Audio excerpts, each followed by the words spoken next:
Bom dia, meus irmãos. Estamos aqui em mais uma EBD online da Primeira Igreja Batista de Nova Iguaçu. É uma alegria dizer que estar com os irmãos aqui mais uma vez para o último estudo do nosso trimestre da nossa EBD online. No início dessa nova semana, quero desejar uma semana abençoada aos irmãos. Quero agradecer a sua presença do outro lado da tela. Muito obrigada pela tua atenção, pelo teu carinho de estar conosco nesse dia. Quero te convidar a abrir a sua Bíblia no livro de Esté. Nós passearemos nos 10 capítulos do livro de Esté. É um estudo longo. Nesse trimestre nós estivemos falando sobre a restauração do povo no livro de Esdras, Neemias e hoje Esté, sendo o último estudo. E depois, após o retorno do povo do exílio da Babilônia, o povo então é convidado a restaurar o templo, os muros, e agora então uma história diferente, mas também nós vamos ver o agir de Deus nesse estudo de hoje. Quero agradecer já à irmã Esté pela confiança, ao pastor Kleibel, e te convidar a baixar sua cabeça. Vamos orar, pedindo a direção de Deus para o nosso estudo. Pai, muito obrigada a Deus pela noite, pelo novo dia, pela nova semana. Pai, muito obrigada a Deus pela vida, pelo ar, pela salvação, Senhor, que Tu nos dá através de Jesus Cristo, Teu Filho. Eu quero te agradecer pela oportunidade de estar falando contigo mais um dia, nesta manhã, Senhor, nesta nova semana, com os meus irmãos do outro lado da tela. Eu quero pedir ao Senhor que o Senhor esteja sustentando, fortalecendo, dando ânimo, alegria, desejo, Senhor, de cada dia mais te servir, Pai, abençoando a família, a saúde, tudo que os Teus servos precisam, ó Deus. Onde a nossa voz alcançar, que a Tua bênção chegue também na vida e no coração dos nossos irmãos, Pai. Quero te pedir a Tua direção, o Teu favor para esse estudo nesta manhã, que o Senhor venha falar aos nossos corações, nos ensinando, Senhor, trazendo à nossa memória o Teu plano, o Teu desejo, o Teu propósito para a vida de cada um de nós. Sobretudo, Deus, nos ensine e nos ajude a obedecer a Tua voz, a estarmos sensíveis àquilo que o Senhor tem para a vida de cada um de nós. Nos ajude a ser obedientes, Senhor, ao Teu querer, ao Teu propósito, mesmo diante das adversidades, do medo, do temor, que o Senhor possa nos encorajar a prosseguirmos em Te obedecer, Pai. Fala conosco, Senhor, nos ajude, nos fortaleça, nos sustente. Quero declarar ao Senhor a nossa dependência de Ti, Senhor. Reconhecemos que sem Ti nada somos, que o Senhor é soberano sobre nossa vida. É isso que eu Te peço, não porque eu mereço, Senhor, mas é no nome de Jesus Cristo, Teu Filho. Amém. Meus irmãos, antes de nós entrarmos especificamente na história de Esté, eu quero fazer uma recapitulação rápida com os irmãos sobre o que nós estudamos nesse trimestre, Nesse trimestre nós estamos estudando um período da história do povo de Deus após o exílio, O título do nosso trimestre é a restauração. Essa era a nossa revista, Compromisso, e é a restauração do povo, então, nesse livro histórico, em Esdras e Neemias, nós vimos durante esse trimestre que o povo, eles foram cativos, tinham sido levados para longe da sua terra, e que durante essa derrota, a cidade de Jerusalém foi totalmente destruída, O templo foi derrubado. Parecia para o povo que ficou cativo por 70 anos que tudo tinha acabado. Mas a gente vai perceber durante esse processo que Deus então começa a restauração do seu povo, Lá no livro de Esdras, que era um escriba, nós vamos ver que Deus vai restaurar o povo por dentro, né? Quando a gente olha para o livro de Esdras, a gente vê que Deus está restaurando, então, o povo espiritualmente. Nós vamos ver ali que o povo é convocado, então, a restaurar o templo, né? Sendo o templo restaurado, a adoração vai retornar. Por quê? Porque com essa adoração, o povo torna, então, a ter uma identidade, né? Nós precisamos nos lembrar que sem o templo, sem a adoração não havia sacrifícios, né? Então, com a adoração, o povo volta ao centro da vontade de Deus, né? E aí nós vimos durante todo o capítulo, dos capítulos de Esdras, Deus falando com o povo, né? O povo é perseguido para a obra né? A gente vê lá em Esdras que Ciro dá a oportunidade do povo voltar às suas terras. E lá no versículo 10 do capítulo 7, a gente vê que Esdras, ele tinha então colocado no seu coração o desejo de buscar a lei do Senhor e de cumprir e de ensinar. Ou seja, Deus então começa a agir no coração de Esdras para que ele toque o coração do povo a voltar à adoração com a reconstrução então do templo. Lá já em Neemias a história é diferente, né?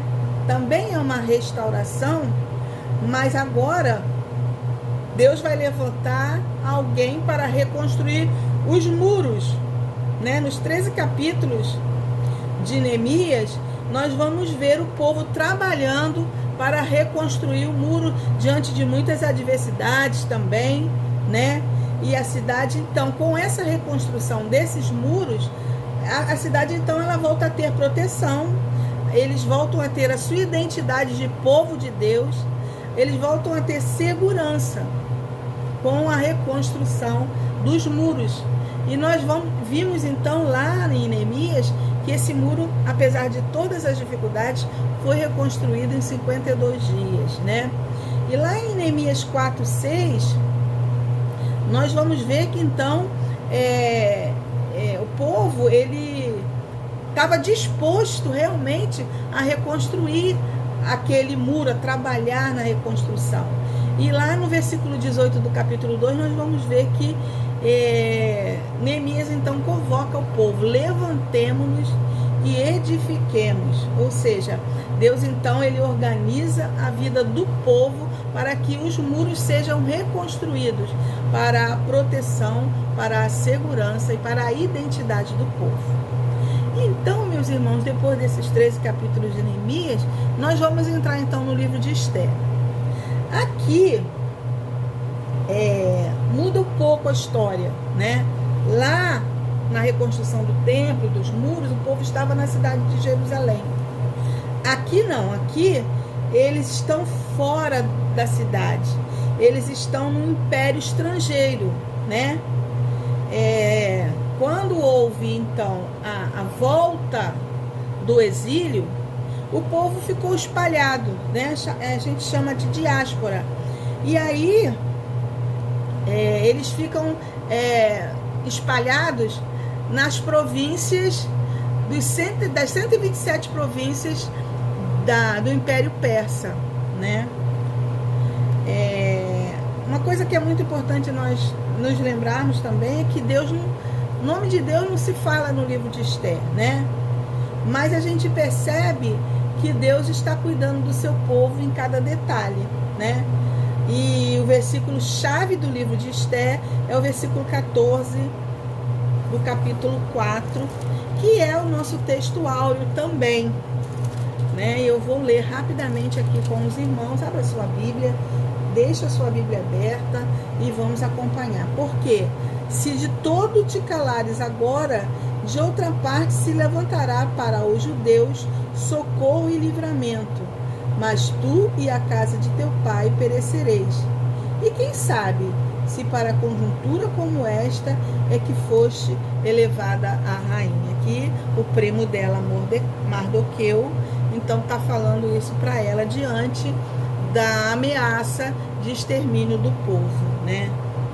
E nós vamos então perceber aqui nesse versículo que Deus então posiciona pessoas nos lugares com propósito.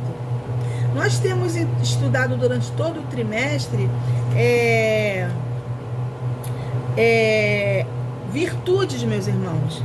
E a virtude do estudo de hoje é a determinação. Nós vamos ver então que Deus posiciona pessoas em lugares estratégicos, com propósitos.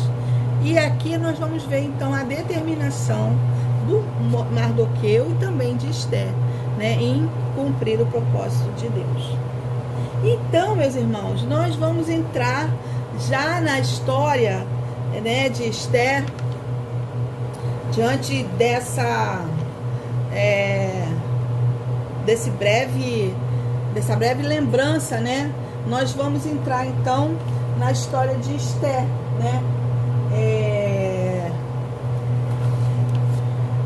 O cenário ali da história do livro de Esther é que essa história começa dentro de um grande império, né? O Império Persa.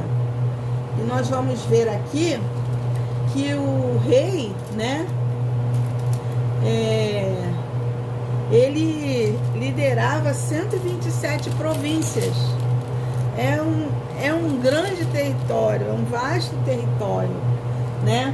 E nós vamos ver aqui no versículo 1 do capítulo 1 de Esther, que nos dias de Assuero, o Assuero que reinou desde a Índia até a Etiópia, é um grande território, sobre 127 províncias. E aí o versículo 2 continua, né? Naqueles dias, assentando-se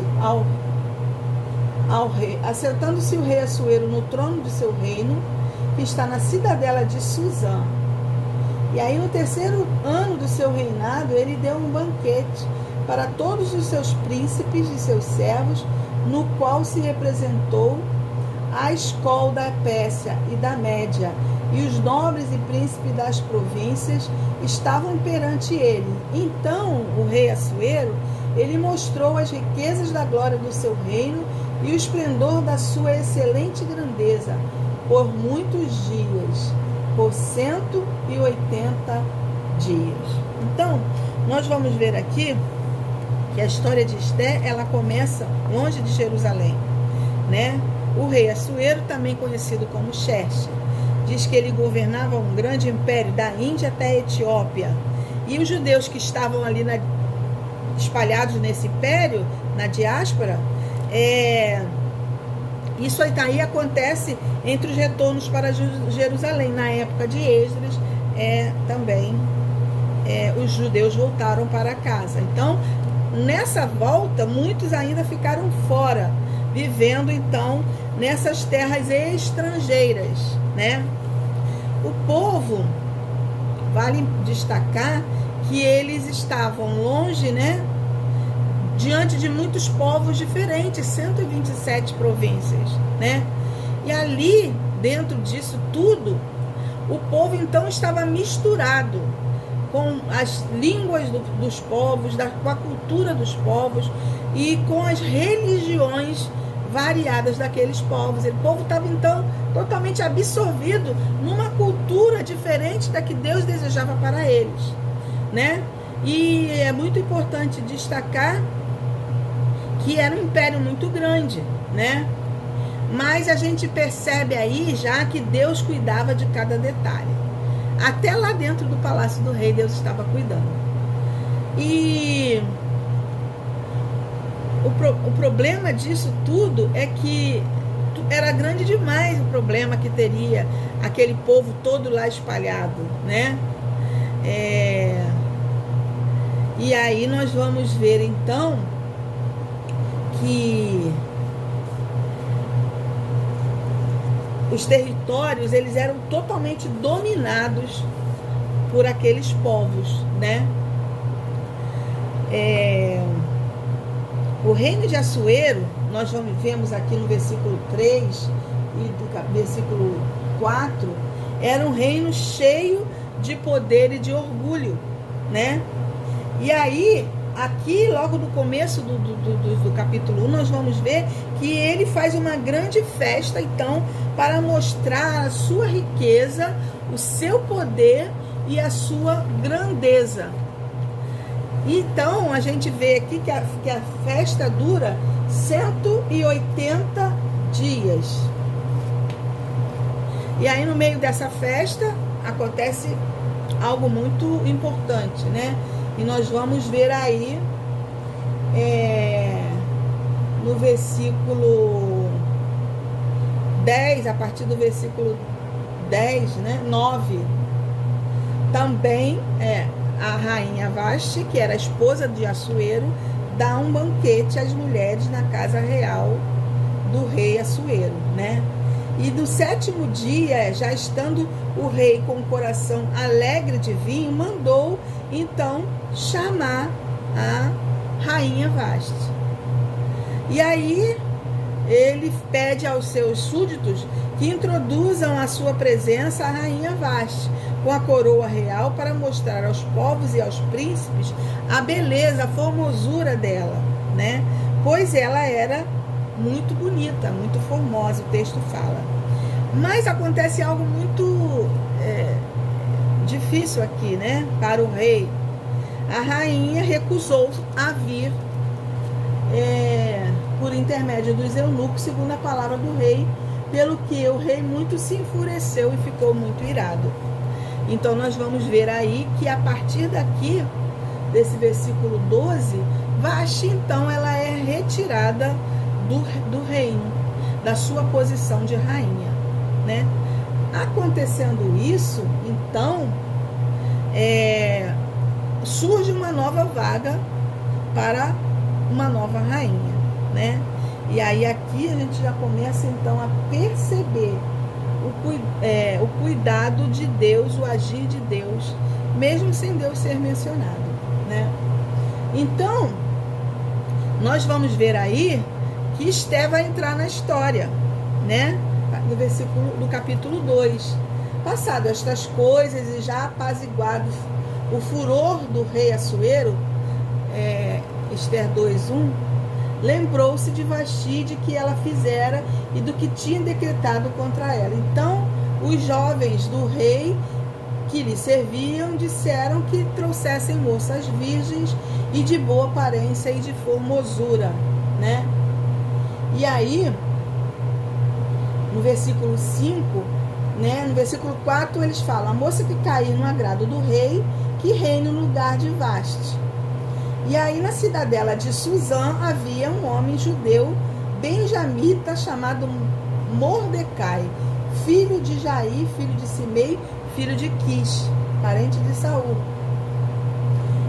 que fora transportado de Jerusalém com os exilados que foram deportados com Jeconias, rei de Judá, a quem Nabucodonosor, rei da Babilônia, havia transportado.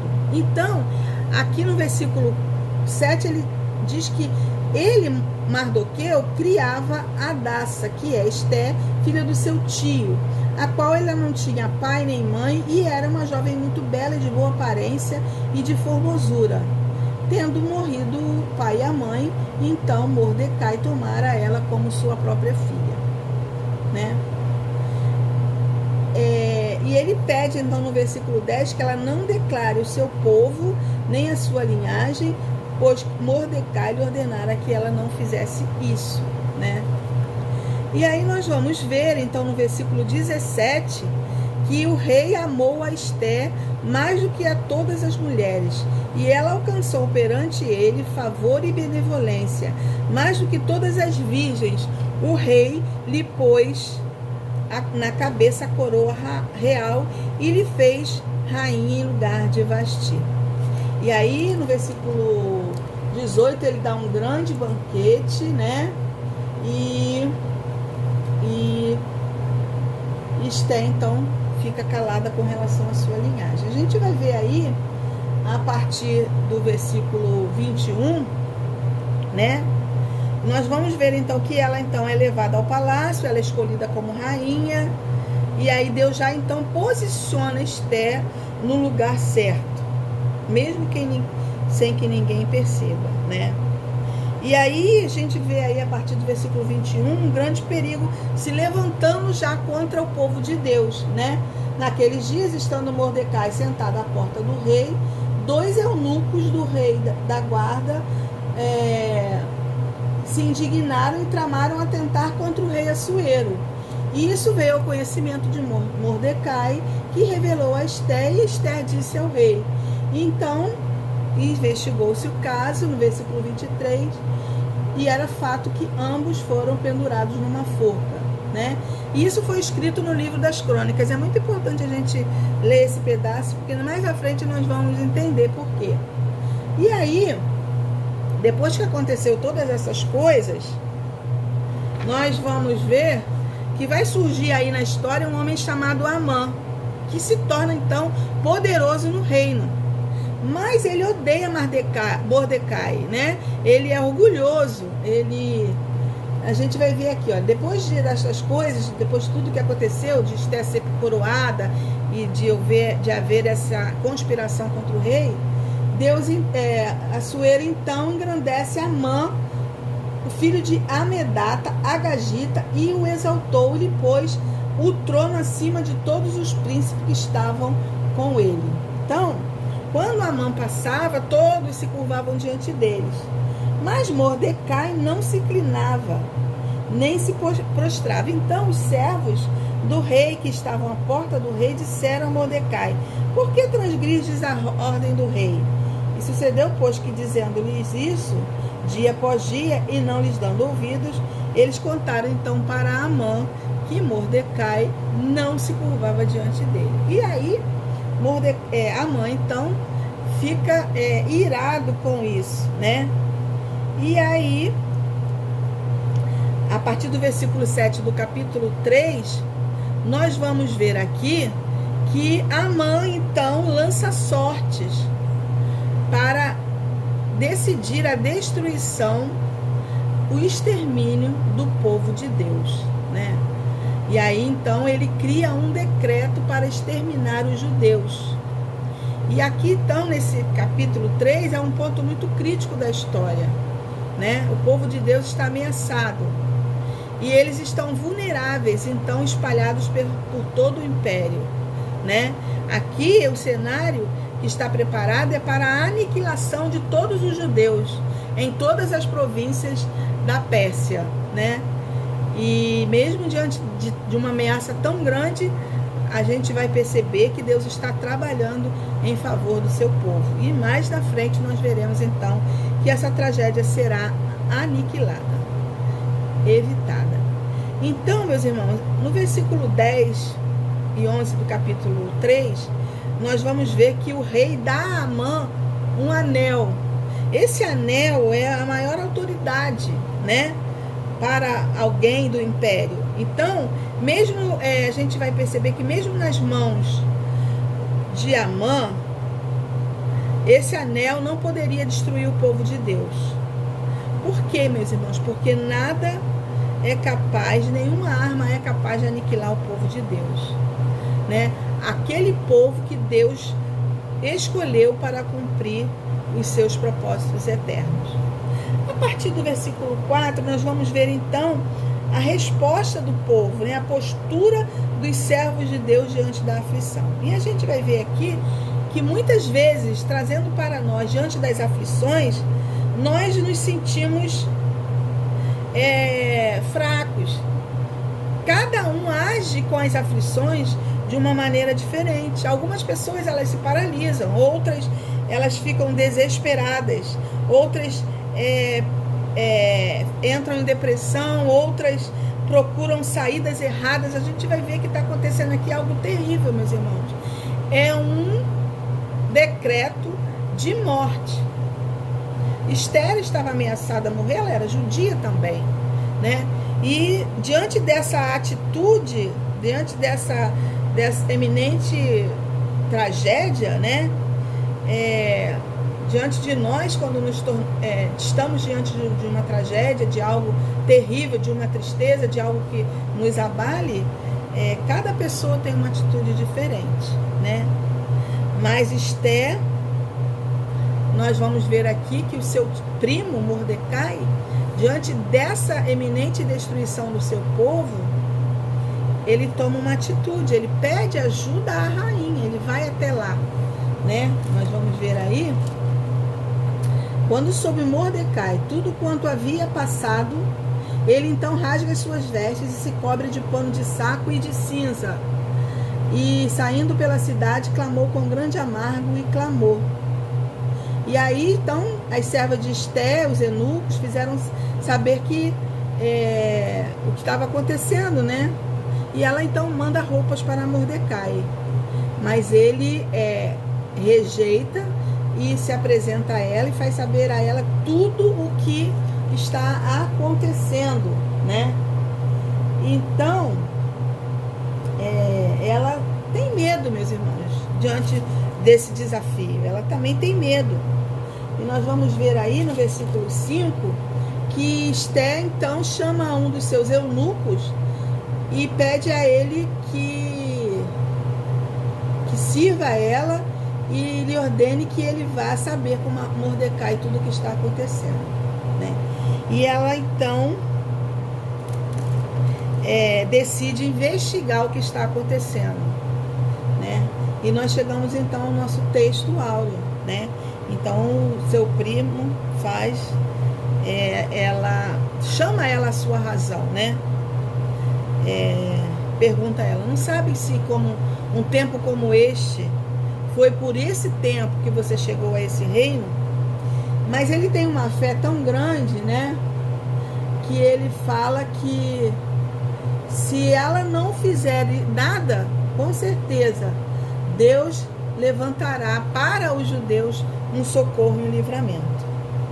Então nós vamos ver aqui que apesar da adversidade, Mardoqueu, né, ou Mordecai, ele vê o propósito de Deus em tudo, né?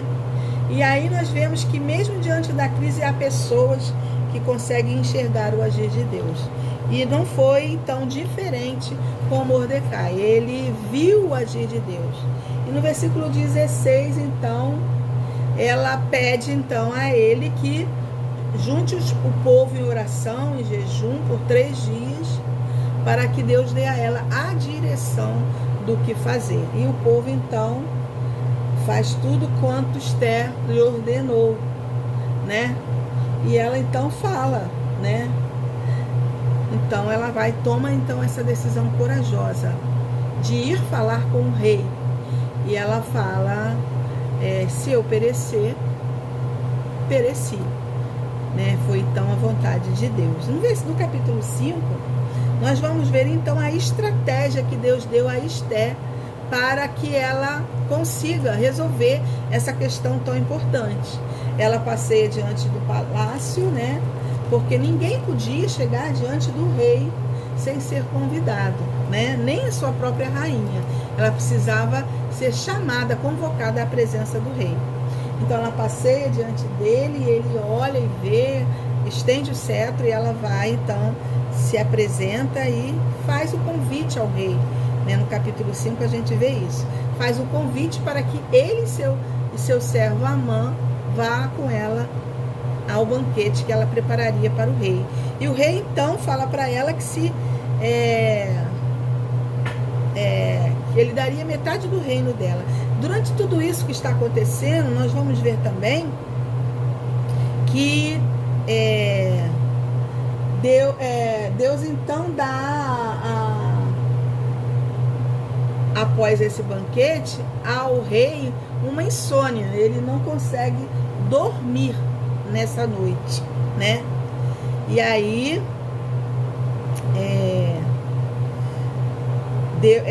então o rei lê aquelas crônicas que eu falei com os irmãos lá no versículo 3, né? Que era importante, versículo 23 do capítulo 2, importante nós lembrarmos sobre isso. E o rei então lê essas crônicas, vê o livramento que Mordecai descobriu, e ele pergunta para Amã, que orgulhosamente achava que ele era o homem mais importante do reino, pergunta a ele o que o rei deveria fazer ao homem que ele desejava honrar.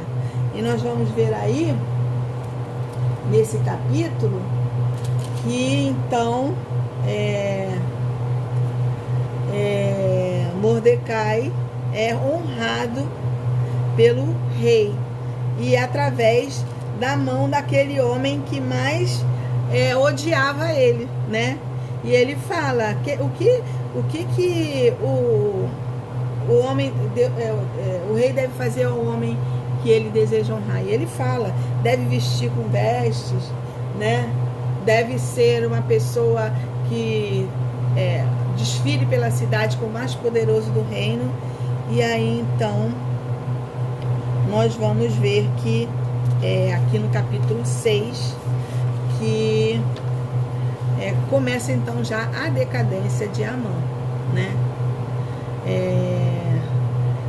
Amã então, já no capítulo 7, é levado ao segundo banquete, né? E o rei novamente pergunta a Esté qual é o pedido que ela gostaria de fazer a ele. E ele fala para ela que até metade do reino ele daria para ela. Então, ela não pede nada de reino, né?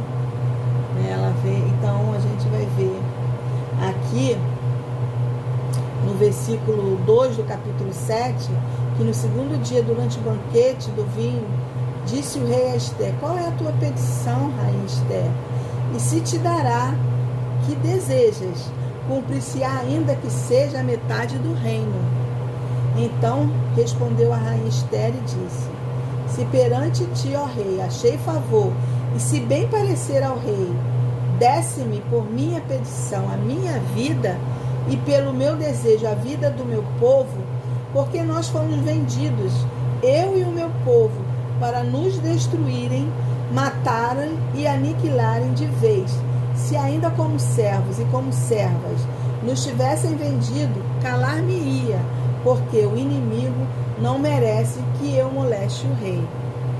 Então falou o rei Assuero e disse à rainha Esté: quem é este e onde está esse cujo coração o instigou a fazer assim? Respondeu Esté: o adversário e inimigo é este mau Amã. Então Amã se perturbou perante o rei e a rainha. E o rei, no seu furor, se levantou do banquete do vinho e passou para o jardim do palácio. E Amã, porém, ficou para rogar a sua vida à rainha Esté, pois viu que o mal contra ele já se levantava, já estava determinado pelo rei. Então nós vamos ver aqui nesse capítulo 7 que ela fala então, né? Ela declara então quem é o inimigo do povo, né? E nós vamos ver aí então que Amã, que queria matar o povo, ele acaba sendo morto na sua própria forca que ele criou para matar Mordecai. E nós vamos ver aqui também que o agir de Deus exaltando aquele que estava humilhado, que era o Mordecai. E o povo, né? Então ela intercede pelo povo. O decreto do rei não pode ser apagado, né? Mas ele é revertido. Então, Mordecai, ele é exaltado também a maioral do reino. Então o rei pede para ele, no capítulo 8, naquele mesmo dia deu o rei Assuero a rainha Esté e a casa de Amã, inimigo dos judeus, e Mordecai veio perante o rei porque Esté lhe fez saber que ele era o seu parente. Então o rei tirou o seu anel que tinha tomado a Amã e deu a Mordecai. E Esté pôs a Mordecai por superintendente da casa de Amã. E aí a gente vai ver então mais para frente que ela pede, né? Ele diz: se me parecer ao rei que eu achei favor perante ele, se esta coisa é reta diante do rei, e se nisto lhe agrado, escreva-se para que revogue os decretos concebidos por Amã, filho de Amedata, o Agagita, os quais ele escreveu para aniquilar os judeus que há em todas as províncias do rei. Pois como poderei ver o mal que sobrevirá ao meu povo? E como poderei ver a destruição da minha parentela? Então Assuero disse a rainha e ao judeu Mordecai: eis que dei a Esté a casa de Amã, e ele penduraram numa forca. Escrevei, pois, aos judeus, como bem vos parecer, em nome do rei, e selai-o com o anel do rei, porque os decretos feitos em nome do rei e com o seu anel se selam e não se podem revogar. E aí, então, Mordecai escreve as cartas, né, para o povo, para que o povo se defenda, né? E aí a gente vai ver então que os judeus, então, eles prevalecem sobre os seus inimigos, com o apoio das autoridades agora influenciadas por Mardoqueu. Então, o povo se defende, né? Aqui nós vamos ver que o livro, Deus então levanta quem está caído, Mordecai, Esté e o povo, né? Concluindo, meus irmãos, que o nosso tempo urge, passa tão rápido e a gente não tem tempo de falar tudo o que gostaria. A história de Esté, ela nos ensina que a determinação é essencial para cumprir o propósito de Deus. Esté precisou escolher entre o silêncio ou a ação, o medo ou a coragem. Então ela escolheu agir. Ela entendeu que o seu chamado exigia risco, e sua coragem salvou uma nação inteira. Hoje também nós somos muito desafiados, né? Escolher o propósito em vez do medo, confiar que Deus nos posiciona e agir com fé, porque a verdadeira coragem não é a ausência de medo, mas é a decisão de obedecer a Deus. E para finalizar realmente, né, nós vemos aqui que Deus está trabalhando em todos os lugares, dentro e fora, visível ou invisível, né? Então, mesmo quando nós não vemos o agir de Deus claramente, Ele continua governando a história e cuidando do seu povo. Nós vemos aqui também nesse capítulo a festa de Purim, que quando Amã lança a sorte, né? E essa festa é a celebração da vitória, né? E aí, eu quero te convidar a pensar comigo, o que essa história tem a ver, né? Talvez você entrou nessa aula achando que Deus não está te vendo, ou porque Ele está em silêncio há tanto tempo, ou porque nada está acontecendo. Mas hoje, no término desse estudo, eu quero convidar o irmão, principalmente, né, durante todo esse trimestre, nós estudando o livro de Esdras, Neemias e principalmente aqui no livro de Esté, nós vemos que mesmo no silêncio, Deus está trabalhando. Nós vemos de toda essa história que Deus nunca perdeu o controle de nada.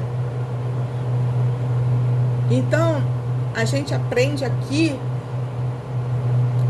que Esté está nos ensinando hoje. Deus continua governando, mesmo quando a gente não está entendendo nada do que está acontecendo. Lá em Hebreus 13, versículo 8, diz que Deus, Ele é o mesmo ontem, hoje, e Ele é o mesmo eternamente. Deus agiu naquela história do povo, e Ele age também na nossa história. Deus é imutável, Ele não muda. O que precisamos fazer a partir do que nós vimos hoje nessa história de Esté? Eu convido você a ler todo esse livro durante essa semana com calma. A gente precisa então, meus irmãos, voltar a confiar. A gente precisa parar de tentar resolver tudo sozinha e precisamos nos posicionar diante de Deus. Assim como Esté, talvez Deus esteja te chamando hoje para algo, né? Não tão grande como foi, né, a salvação do extermínio de um povo, não para algo tão grande aos olhos humanos como foi a história de Esté, mas para um posicionamento de fé, para um posicionamento de coragem, de entrega, de retorno diante da palavra de Deus. Nós não podemos sair do mesmo jeito, meus irmãos. Nós precisamos mudar. Deus pode estar te pedindo hoje que você confie mais nele, que você se entregue mais a ele, né? Que você tenha uma postura, uma atitude, um posicionamento. Então, minha oração é que possamos dizer: se o Senhor está no controle, eu também quero fazer parte do que o Senhor está fazendo. E para isso, meus irmãos, eu desejo uma semana abençoada, que o irmão leia essa história tão preciosa do livro de Esther, cheia de surpresas, né? E que possamos nos lembrar que Deus continua no controle da nossa história. Deus abençoe, uma boa semana. Obrigada pela tua presença. Vamos orar. Pai, muito obrigada pela tua palavra. Nos ensine, Senhor, a sermos obedientes e a confiar mais na tua vontade, Senhor, nos teus propósitos. Nos ajude a nos entregarmos mais. Eu quero te pedir mais uma vez pelos meus irmãos, por essa nova semana. Cuida de cada um. Abençoe a nossa igreja, o nosso pastor, a nossa escola bíblica dominical. Nos ensine, Senhor, a amar a tua palavra todos os dias, cada vez mais. Em nome de Jesus. Amém.